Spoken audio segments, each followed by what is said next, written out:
Welcome to Food and Loathing, a podcast about what and where to eat in America's playground, fabulous Las Vegas, Nevada.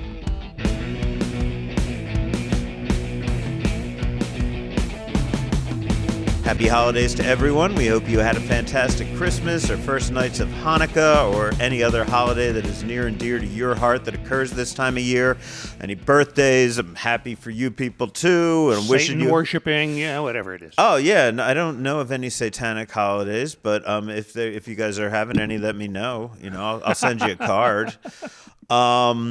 I'm your host, Al Mancini, joined online today by our producer, Rich Johnson, while Samantha Gemini Stevens continues on her travels. I think Gemini will be rejoining us next week. The truth is, honestly, as much as we'd love to chat with her today, this is a holiday show in between Christmas and New Year's Eve. It's going to be very abbreviated because things are a little different in Las Vegas this time of year. I'm not out and about the way that I normally am. It is the quiet time. It is the quiet time, but not nearly as quiet as it used to be. And I've been having this conversation with people. A friend of mine who works over at SW Steakhouse, just talking about how booked they are over the holiday season, which never used to be the case. Yeah. It used to be dead.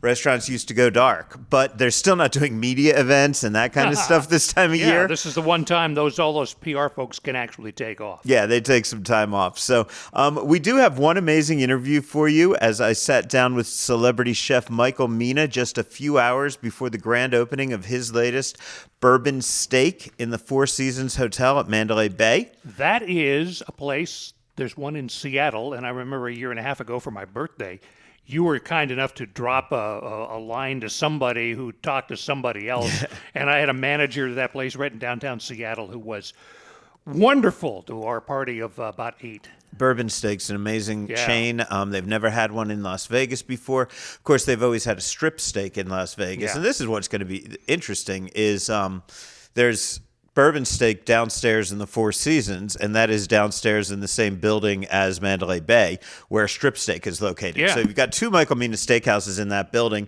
Certainly not unusual. I mean, for the longest time, Charlie Palmer was in the Four Seasons, and then was also up at Ariel, right? So that's not...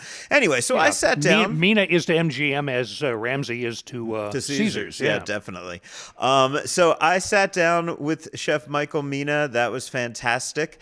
I also have an interview with Mina Group veteran, although he's no longer with the company, Adam Sobel. And that was recorded at his Gambler pop-up at Amari. And then I do an interview with Amari GM and partner Jason Rocheleau. So we've got a little bit of stuff. We also have a few meals to tell you about before we send you on your way to prepare for New Year's Eve. So along that latter note of meals that we have, Rich, why do we not start with you and you talk about anything? You're newly back in Las Vegas. I wrote out a nice intro for you over there, but you just pulled it away from me. I forgot what I said about you. We're going to start with the newly repatriated engineer who keeps us in the clear. Yeah. The Mozart of modulation. The Einstein of editing. The Picasso of popped peas. The one and only Rich Johnson. Thank you very much. I wanted to give you a year-end intro, man. Yeah, okay. So where have you been eating, my friend? I had one big meal this week. That was Saturday night at William B's, the not quite 1-year-old steakhouse in the Suncoast on Rampart in Summerlin. Now, this is... I have to say, Suncoast is to be charitable, a mid-market locals casino. Yeah, but it's in Summerlin, so I feel like it's. I mean, its nearest competition is the JW Marriott, which is a nice, in the Rampart Casino. So I do feel like Suncoast is, an upscale. And to that end, they are upping their upscale game. William B is starting, and they just opened that sports book. Elegant steakhouse decor done right, I think. Yeah, it evokes other dark plush steakhouses, Bavette's, Golden Steer, and others, but that's what you want. That's what it's supposed to do, man. As much as I have patronized the Palm over the decades, that's harkens back to the days of wood and tin ceilings and all of that, and massive cacophony.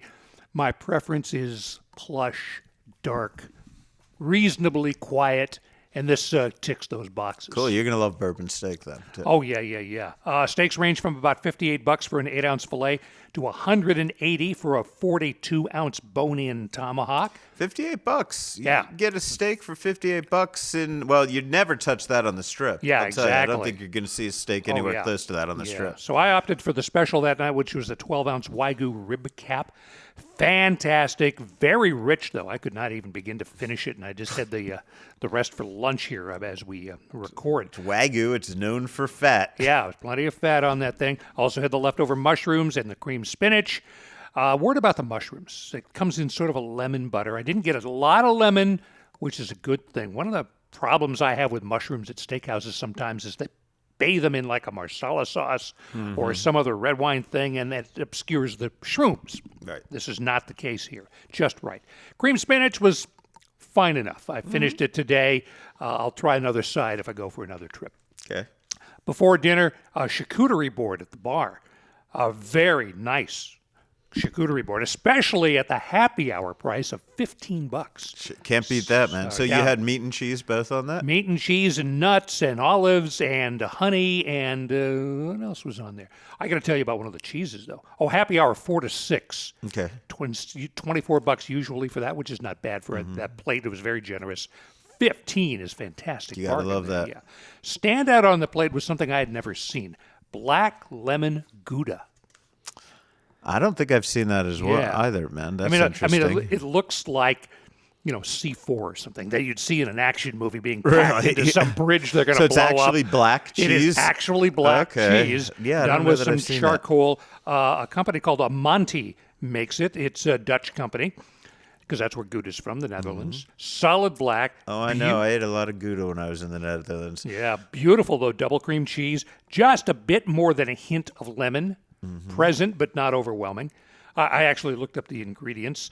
Cow's milk, licorice powder, 2.3%, vegetable oil, salt, vitamins D3, microbial rennet starter, vegetable carbon. Well, these are the things you need to make it become cheese. I Natural believe. lime and lemon flavors. And also because Americans being stupid about stuff, they put on their caution in large uppercase letters, contains milk.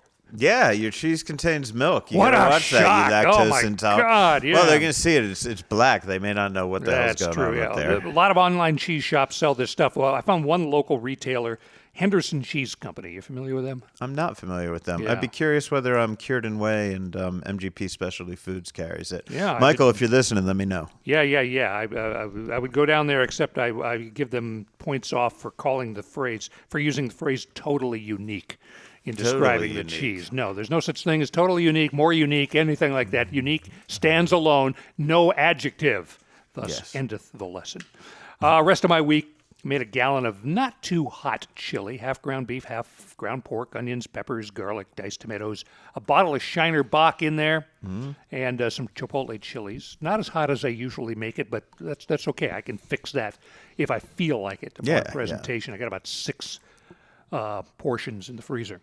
Cool. Just down the street, I live just down the street from Life's a Bagel in Summerlin, so I don't usually get to the other mom-and-pop bagel place that gets a lot of good reviews, New York Bagel and Bakery, That's a good bagel Charleston spot. and Rancho, I think it is. Got a nice sausage, egg, and cheese. So that's where you went this time? I did. I was there in the neighborhood this very morning as we record. Toasted sesame, it was really hit the spot.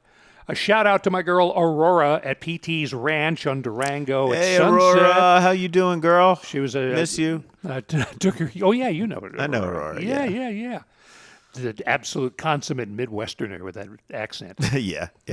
But been in Vegas for more than a dozen years. She made homemade oatmeal and peanut butter cookies, 2 separate batches of oatmeal cooking. Gave one of each to everybody walking in, including me. Oh, what a holiday spirit, It's also Aurora. third time the charm. I finally had a nice little decent breakfast there. Scrambled eggs, bacon, nothing huge. But the first 2 visits, the cook didn't show up. Yeah, that's not good. Yeah, and that's the kind of place it's run. There's one bartender and there's one cook, and that's it at 8 in the morning. because everybody doesn't need any of that. They're playing video poker. She's at this PT's right now, right around the corner from here, right up on Durango. Durango at Sunset. Sunset, yeah, that's about 2 minutes from where we are right now. Yeah. I have to imagine that finding help for some place like that is still a big problem in this industry. Even the upscale places, we've seen James Trees get on social media looking for a couple of people here and there. It's still hard to staff. It's been hard to staff since COVID, and I don't know that it's eased up that much. Yeah. So that's it for me. What have you been doing? Well, you got to hand me my notes back. Well, there was like that. I was think doing I committed this shit to memory? No, I was doing that in one smooth motion as I was introing you, and you ruined it. Very totally. smooth. So where have I eaten since last we discussed restaurants? I actually dropped by Brooklyn Bowl for a holiday party for the cast of one of the big strip shows. Not much to say about that, except as a reminder that with bowling lanes, a stage capable of hosting the biggest acts in the world, and food by the Blue Ribbon Group, Brooklyn Bowl is a great place to throw a party. And this was a hell of a party. So thank you guys for inviting me, and Brooklyn Bowl, you guys rock. That event was a work event for Sue, and as a result of us hanging out there, we were not able to dine at Chef Adam Sobel's kitchen takeover at Amari in the Uncommons development on Durango. That event was called The Gambler, and it was a total throwback to an idealized era of old Vegas glamour. Team was dressed in white dinner jackets. The menu included prime rib. You get the idea, right? Really older Vegas classy. The place was packed. I'd say beyond sold out. It looked like they had sold out beforehand, and then the entire local foodie community who doesn't make reservations just showed up anyway, going, well, they'll have seats for me, kind of like I did, so I'm a dick there too. It was just so fucking packed. Chef Adam and Amari's Jason Rocheleau were not turning anybody away. We all just packed into the lounge section. I didn't eat, and I didn't stay that long. Melinda Shekels and Rob Moore were there. They allowed me to sample their bloomin' onion with caviar, because if you've ever had an Outback Steakhouse bloomin' onion, I bet you've thought this could use some caviar, right? Of course, yeah. It was fucking great. But then we decided to get out of everybody's hair, but I did do a couple of interviews before I left, so let's hit you with those. I caught up with my old friend Adam Sobel, whose career I've been following for at least 15 years now. I mean, God, Bradley Ogden, RM Seafood, a lot of places, little place he and David Varley had together over in the Luxor, lots of years with the Mina Group, and he's just left. He's out on his own. And I asked him how he was feeling about the amazing turnout for the Gambler pop-up. It's overwhelming with the amount of support and love from the Las Vegas community. Seriously, it's like for you guys to be here, to say hi, I want to feed you, Al. I'm so grateful, and it's so amazing to be able to do like this concept, and this food has been in my head for a really long time. So for it to be able to hit the plate and to see people enjoying it, it's really special, man. Awesome, man. Yeah. So when will we get to try your food next? Well, let's see. We've got a few guests in house that might be able to that hold the future of the Gambler. Okay. So Cool. let's see what happens. I also grabbed Amari's Jason Rocheleau very quickly and asked him if they planned on hosting any more takeovers and or pop-ups. We're absolutely going to do more. I mean, I think the whole concept was let's tap into really good culinary talent or anyone in this industry who wants to show something. You know, we've got a really, really good template here.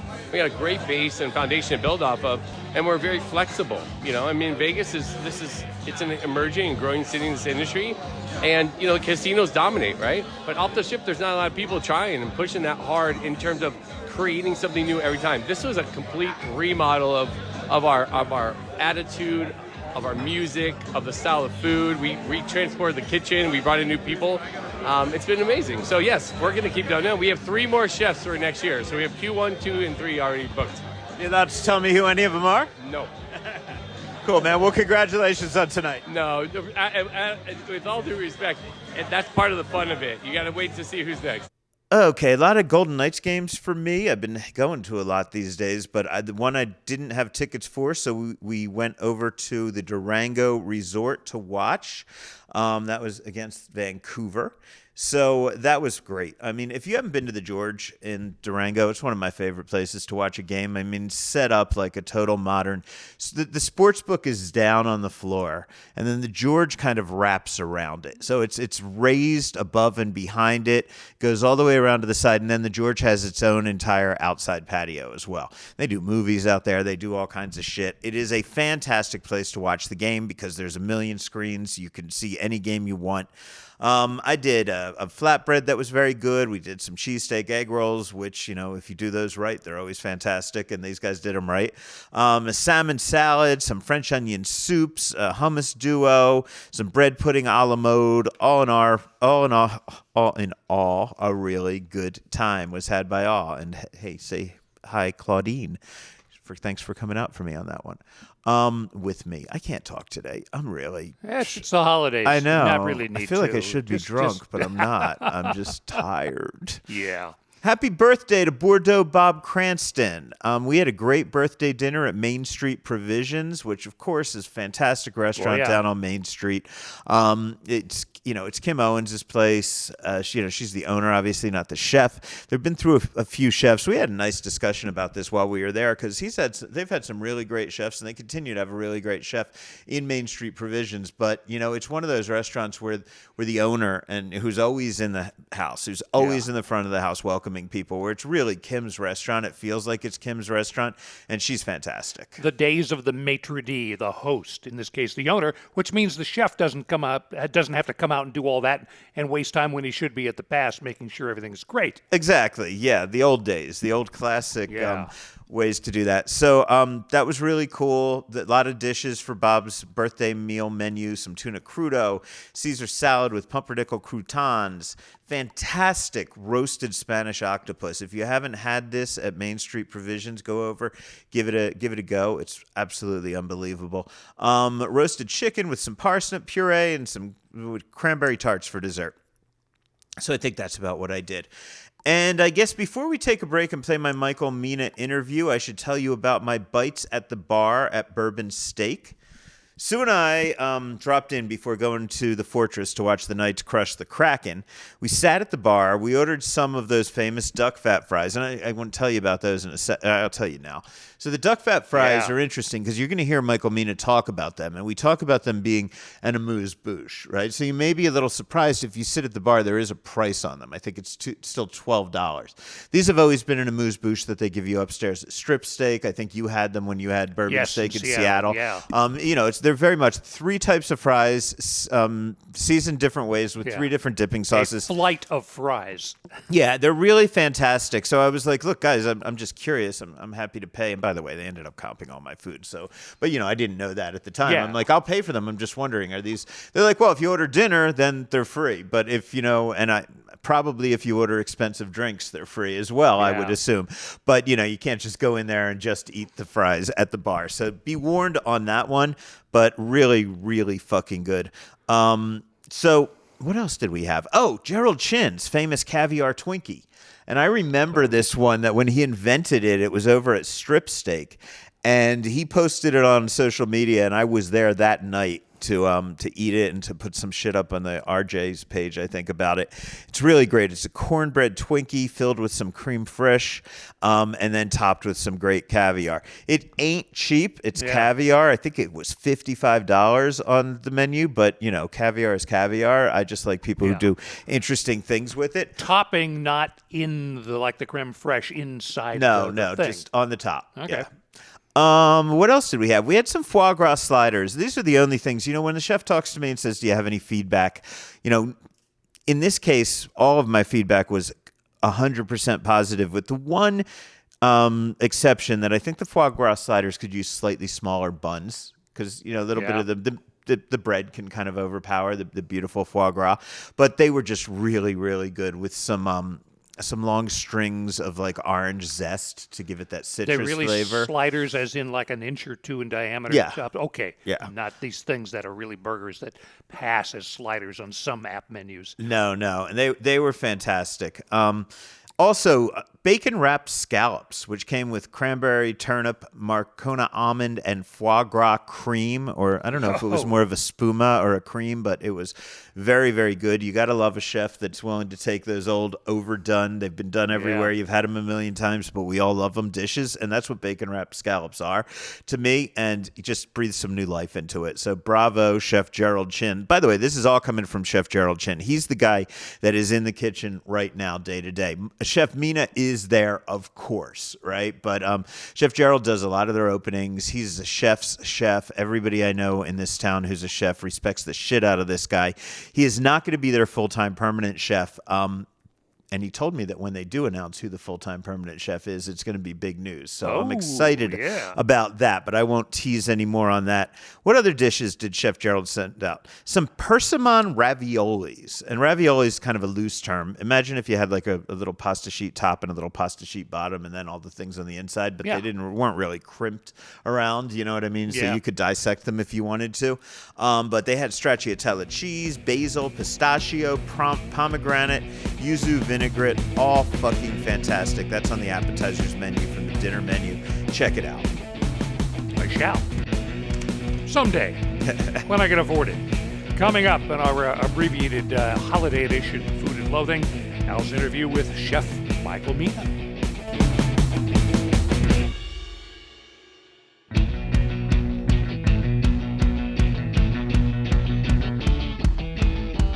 Wow, so I am here right now in Bourbon Steak, Las Vegas, in the Four Seasons with Chef Michael Mina, the one and only chef. How are you doing? I am doing great, Al. Thank you. Thanks for having me. It's an amazing time to be here because your first night of service is going to be tonight after we wrap up this interview. So I know you're really busy, so you finding some time for me, I really, really appreciate. Chef, I can't help but realize that the first opening of the year that I covered was you in this building with Orla, and the last opening is here. What's going on, man? You've had a busy year in the Mandalay Bay Four Seasons building. Yes, I have. Thank you very much, Al. But yeah, honestly, it's really exciting. And, we had planned on doing both restaurants and kind of having that break in between them. And the great thing I think about Four Seasons and Mandalay Bay is while they are connected, they're kind of still two different hotels, and people view them that way. So I'm excited to be, obviously excited now to be part of Four Seasons down here, and have been, partnered with Four Seasons in the past, and it's been nothing but amazing. Cool. Very different concepts, right? And I feel like when you opened Orla upstairs in Mandalay Bay at the beginning of the year, it was one of the edgier concepts that we're seeing here in Las Vegas for this year. And this is one of the most tried and true Las Vegas concepts ever, a steakhouse. So how do you mix it up between, when you want to do something a little original, a little exciting, and when you just want to give the people what they want? Absolutely. Well, Orla to me is, that's a love story to myself and maybe to my family. But, it's a restaurant that obviously is very near and dear to my heart because so much of the food is what I grew up eating. And I think with that popularity of Mediterranean food and Greek food and being able to put that twist on it because of how much of that Egyptian flavor I got growing up with a lot of the food that had a lot of Greek influence in it. It made it food that I love to cook, and it also what I had always said was Mandalay Bay has been doing this great resurgence of putting more restaurants in and remodeling restaurants and everything else, and I felt like it was a really nice time to have a restaurant to take your words that you just said, that you kind of said, okay, this is the type of place where hopefully people would get an experience that they're not going to get everywhere else in Vegas, and they really need to come to Mandalay Bay for it from a food side. And so I think that's that restaurant. And then Bourbon Steak to me, because obviously I do have strip steak upstairs, Bourbon Steak to me is something that is very near and dear to my heart as well, because it's a concept that we have done all over the country, and what we have been very focused on whenever we do it is creating a sense of place for that bourbon steak. And when we talked about Las Vegas and why I said it made sense to have Bourbon Steak here, even though we had strip steak upstairs, was the experience of the room was going to be much different. The food here is taking that American food and, putting our innovation, our technique, and our product into it, and taking dishes that, people love the flavor of, but then elevating them with those, with that mindset to it. But the room is about the evening. And that's what's really cool here is the way that this is set up is really it's going to be great to have the Four Seasons guests be able to experience it. But the reason I was just in love with this space was location. And I knew because my mentor formerly had this space when it was Charlie Palmer Steak, and it was all about coming here because it was so easy to get to and then so easy to get to the restaurant. And so I said, this is a great place to do something for, that all the locals will come to. And then let's try to make it an evening. And so here you can come here at 4:00, when it opens for happy hour and drinks when your work day's ending, and you can hear the piano playing and a really fun dark lit lounge experience into a dinner experience. And as the vibe kind of starts to roll up, and then even on the weekends and things of that nature, when we'll have, bands, DJ, and it can be a full night experience till 2, 3 in the morning. Yeah, I'm a huge fan of strip steak upstairs, and I have been since literally day one. I can still remember the opening party and who was at that party. But now when I'm looking around this room, and I know the room from when Charlie was in here, but you guys have done a great renovation with it. It looks beautiful. But the first thought that I have is, I love strip steak, but it's an action kind of place. It's on that corner as people are walking to the convention center. When you're getting off work, you've been on the convention floor all day. It's packed with people trying to get their first drink, right? Happy hour, that kind of deal. And it's a very bustling place to have great, corporate meals. If you have a lot of people, a bunch of people. And this looks like when you finally want to take a breath, right? That strikes me up there as your first drink. And this is when you want to settle in for the night. Is that fair? Yeah, I mean, what's fair is saying that we wanted 2 very different experiences, okay? That is definitely fair, and I think that here the energy will be created by the energy of the room.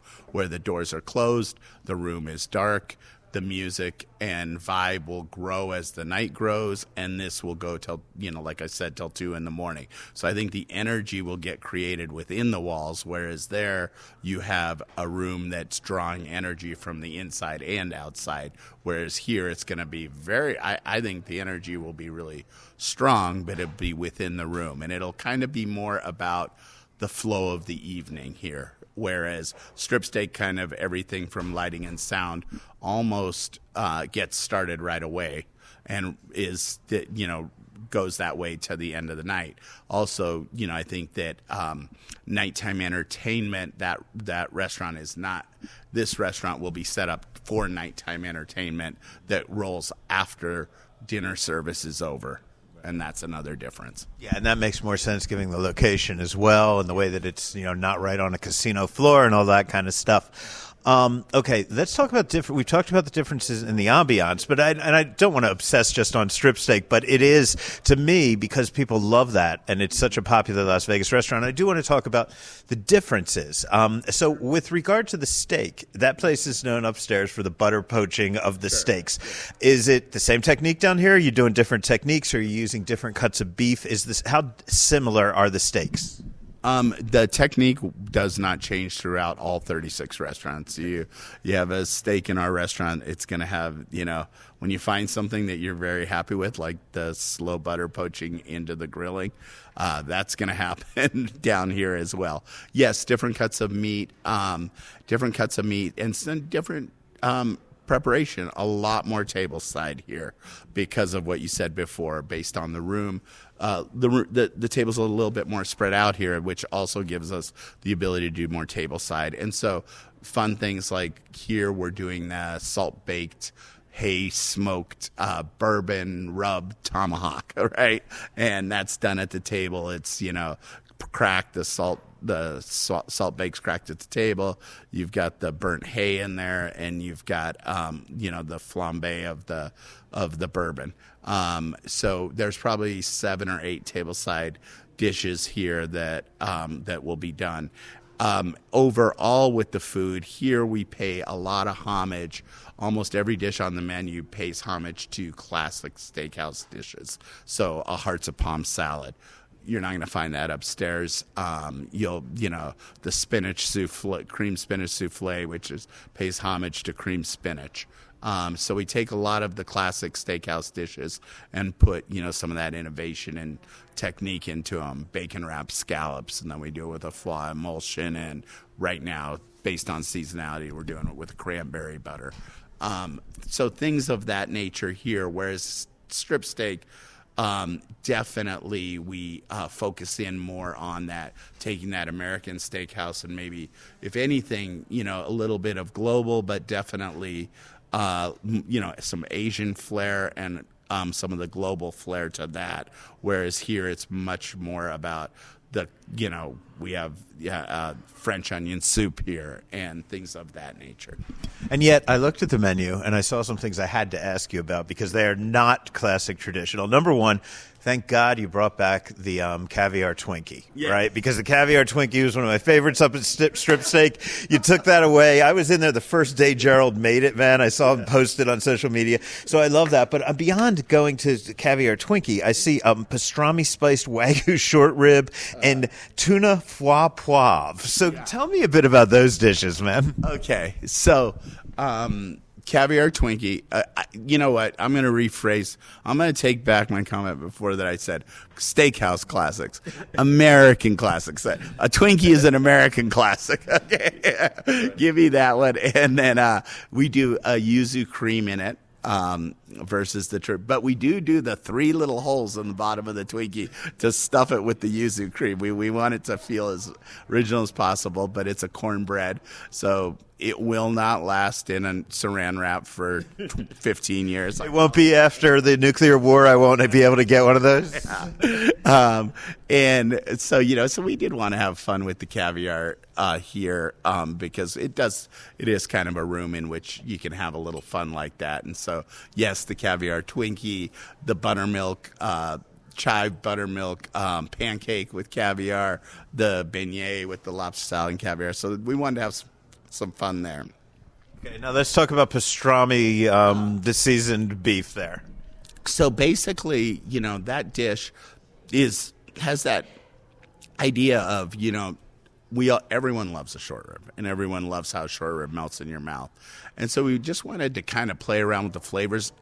That will actually change. That will change. That one won't be on the menu all the time. The idea with the short rib is because the way when you cook a short rib to me is an amazing vehicle for flavor and for seasoning because of the richness of it. I kind of want some of those spices and things to cut through it. So we're starting with pastrami. We might go later in the year. We might go with something else. But that dish will continue to be one of those ones where the chef can play with a lot with the flavor profile of it. And so that, short rib to me is something I think that's warming and feels good, especially in a room like this. But we want to have a little bit of creativity with that dish and be able to play around with it a lot. I'll put you on the spot again, but tell me about that tuna with foie poivre. So that one is a classic to me, not as much to the restaurant. So Aqua originally, my very first restaurant, it was an all-fish restaurant, and we did plays on meat dishes. And this is one that stood the test of time and have not brought it back for a long time. And it's basically taking the idea of steak rostini.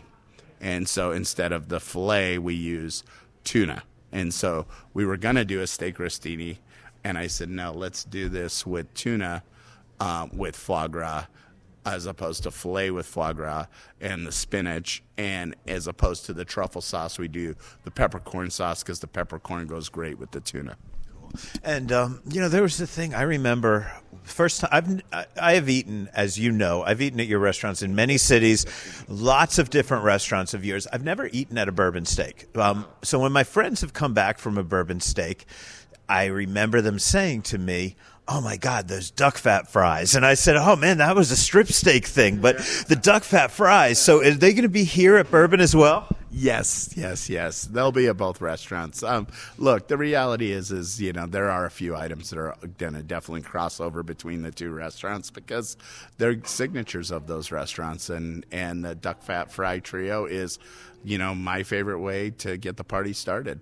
Basically you're having a drink, you got a drink in your hand, and you got 3 flavors of fries and 3 dipping sauces. And that was our kind of, idea of an amuse course to amuse people and to have some fun with it. And that was when we wanted to show that our formality is going to be about having fun. And that's when I've been upstairs, that's been served complimentary with a cocktail or something like that, right? Yes, and it will be here as well. It's complimentary, and it's that idea is you sit down and we immediately want to break up any formality. And so what do? You serve French fries. So, Chef, you mentioned Aqua, your restaurant that you came to fame in San Francisco with. Your first restaurant here at Bellagio was a spinoff of Aqua. It's since had a name change, but it was the seafood restaurant that's now Michael Mina Bellagio. You were known when I met you. You were the seafood guy. It's like you and my buddy Rick Moonen, right? You're like the seafood guys. Yeah. Now you have so many concepts, so many different types. 2 steakhouses in one building. I don't know, 30-some steakhouses around the country. You've got barbecue places. You have a little bit of everything. Do you still see yourself at heart as a seafood chef, or was that just something that you got unfairly lumped in with? Well, I think that as a chef, everyone loves to cook fish. Because look, there's just so many different varieties to work with, right? When you're cooking fish and you're cooking seafood. And so I'll always have a spot in my heart for cooking fish, but I do love to cook meat. And honestly, what it's become is it's not Michael Mina. Michael Mina is a person, is a name. It's a culinary team, and it's a group of chefs, and that's where I'm so blessed is like I get to learn from my chefs every single day. And so when we're doing these concepts, it's about all of us, learning from each other. And so, I feel like we don't need to be one dimensional because again, it's not about me. It's about, if we partner with an amazing chef like a Ken Tamanaga and do Japanese food, I am by far not the expert that spent 30 years learning how to make nigiri, right? But that's why this business is so fun, is because the people you get to work with, the people you get to partner with, and more than anything else, the people you get to learn from.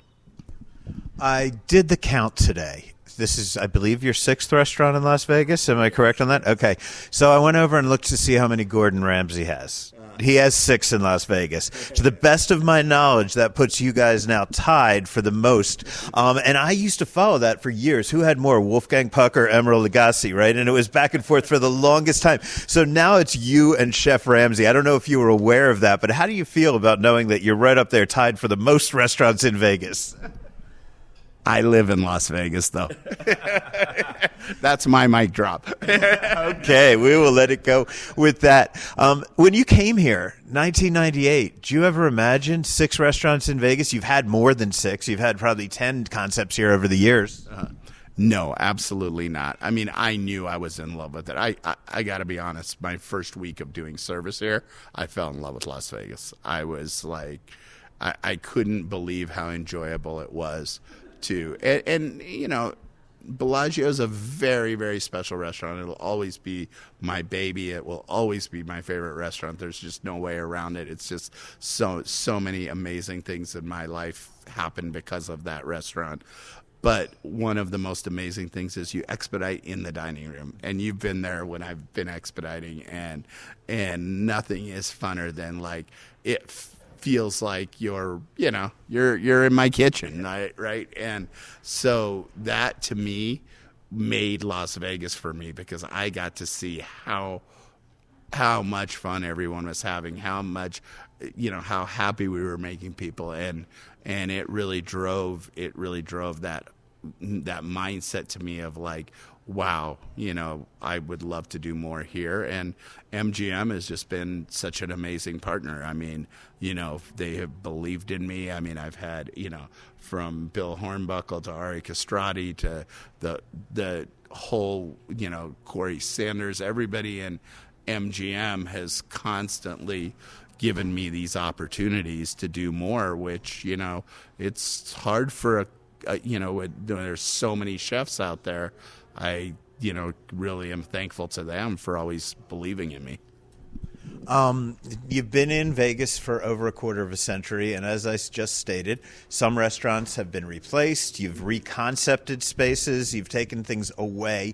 I can think of 3 off the top of my head restaurants that I really, really loved here. American Fish, Sea Blue, Nob Hill, right? Those are just the ones that come to mind right away. Yeah. And I miss all of them. I miss Sea Blue in a fierce way because I just loved that restaurant. Do you miss any of the ones that have closed in Vegas? All of them, all 3 of the ones you just said. Everyone was special for a different reason, but I still reference them all, which is really funny. So I think I reference Sea Blue the most when I talk about Orla. I reference Nob Hill a lot when I talk about Bardot because of the bar scene. Like Nob Hill was so great with having that bar, that long bar, and you had the cable cars, and then a lot of the table side, and there were just fun things that we did with Nob Hill. And American Fish, the cooking techniques. That was just a lot of fun, cooking, really taking seafood and saying, okay, we're going to do it. So many crazy things. We're going to poach fish in ocean water. We're going to, do all the different techniques. Were you was it true, or was it kind of a bullshit publicity thing you were saying at the time that you were actually flying water in from Hawaii there? Oh, well, I mean, it was being flown in. Like you can go to almost any health food store and get that same water. Yeah, so it's not like it wasn't a bullshit thing. It was true, but it wasn't as big of a deal as people made it out to be. I think media made it out to be a bigger deal than it was. You could get it tomorrow if you wanted it. So okay, it wasn't like you were chartering a plane and going over there. No. We were just saying, like I said, you can get ocean water at a health food store. But and we were bagging it sous vide style, so it wasn't even like. It's an enormous amount of ocean water. It's like you buy it in bottles and you pour it into a bag, and that's how you poach it, the same way you would put a sauce on a piece of fish that you're dropping and then end up in the hot water. Okay, so now 15 years later, I finally understand what I was talking about back then. Yeah. Bringing it back to where we are here, bringing it back to Bourbon Steak before we wind down.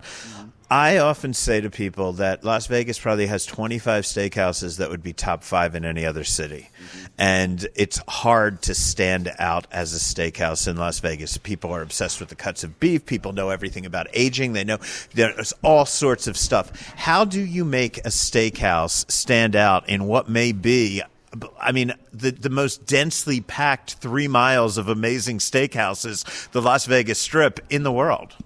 Yeah, I mean, look, I think it's a combination of everything. It's similar to how you make a restaurant stand out in Las Vegas. I wouldn't say that's unique to steakhouses in Las Vegas. I think it's hard to make a restaurant stand out in Las Vegas. And you've got to look at it from every angle, right? It starts when people pull up, and here, I think I think we have an advantage in the sense of access to the restaurant, but it's all about all of it going together, from the feeling that you get when you walk in, the design, what's the evening going to feel like, what's the style of service, staying true to the experience from top to bottom. And I think that with, people have a feeling about a steakhouse.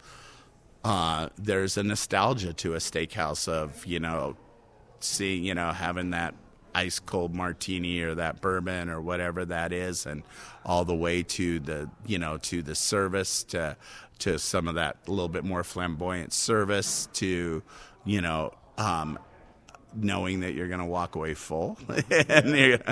And then, I think that, you have to really put time into the innovation and the technique and most, and really it's the product. It's sourcing amazing product. And it all goes together. And when it all goes together, that's how you have a magical steakhouse. In my experience, and I've known a lot of people who have worked for you over the years, quite a few, and from the outside looking in and from the stories I've written from behind the scenes, you have one of the most amazing organizations, promoting from within, developing talent, letting people maybe leave and go work for another chef and then come back. So when I come in here, will I be seeing a lot of familiar Mina Group faces? Always, without a doubt. And you'll be seeing a lot, and one that I'll tell you about later. I can't tell you yet. That'll be the most important one. Cool. Well, Chef, man, thank you so much for your time. Congratulations on the new restaurant. Thank you so much. So, of course, you're hungry after a hard day of work or a hard night of play. This is Vegas, after all. So where do you go? What do you want? What's left in your wallet? What's left in your credit? The answer is 2 words: Neon Feast. It's the app that will get you to the best place no matter what. The mood you're in, the budget you have, the cuisine you want to eat, the hotel, the neighborhood, the town you're in, or the one you want to go to. It's all there on the Neon Feast app. Download it. Tell it your every desire. I mean your every food desire. And then get satisfied. And again, we're talking about food. It's the Neon Feast app or online at neonfeast.com. And that's about it for this week's show. We will do a news roundup when we get back to normal. There is one piece of news that I need to tell you about, however, because it relates to that Michael Mina interview. You may recall, if you listen closely, that I mentioned to Chef Mina that Bourbon Steak is his 6th strip restaurant, tying him with Gordon Ramsay. And he threw a little shade, which was awesome. Well, right after I recorded that, Caesars announced a new Gordon Ramsay burger now open at the Flamingo. So that brings Gordon up to 7. So he's got the lead right now. So I spoke too soon when I was chatting with Chef Mina. Oh, man. And on that horrible, embarrassing note. I was right when I said it, man. That's true. You're right. Yeah, okay. That's it for this week. Have a great New Year's Eve. We're back in 2025. On behalf of Al Mancini and the traveling Gemini Stevens, I am Richard Johnson, reminding you to always stay hungry.